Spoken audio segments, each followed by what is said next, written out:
Welcome to విశ్వ diaries. So నేను మా అమ్మ వాళ్ళ ఇంటి దగ్గర నుంచి ఏమేమి తీసుకొచ్చాను ఈ వీడియోలో చూపించబోతున్నాను. ప్రతి ఆడపిల్ల కూడా పుట్టింటికి వెళ్ళి ఒట్టి చేతులతో అయితే అస్సలు రారు, అలాగే అమ్మలు అయితే అసలు పంపించరు కూడా. సో సమ్మర్ కదా చాలానే తెచ్చుకున్నానండి. ఇది మామిడికాయ పచ్చడి. కవర్ అనేది లీక్ అవుతుందని అలా పెట్టిందమ్మ. ఇవి మినపొడియాలండి. మీ ఏరియాలో కూడా పట్టుకుంటారో లేదో చెప్పండి. కూరగాయలు లేనప్పుడు దీంతో పులుసు పెట్టుకుంటే చాలా బాగుంటుంది, కోడిగుడ్లు వేసి. నెక్స్ట్ వచ్చేసి ఉప్పు మిరపకాయలు, చల్ల మిరపకాయలు అంటారు కదా అవి. ఇవి కోట బియ్యం అండి, దోశల్లోకి ఉంటుందని చెప్పి తీసుకొచ్చాను.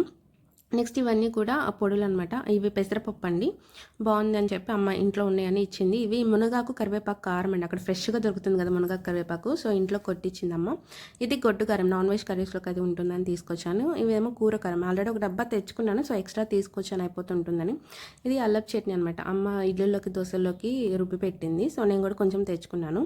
నెక్స్ట్ మా పిన్ని వాళ్ళ ఇంటి దగ్గర జాంకాయ చెట్టు ఉంటే జాంకాయలు ఉన్నాయి, మా పెద్దమ్మ కోసుకొచ్చింది నా కోసం అని.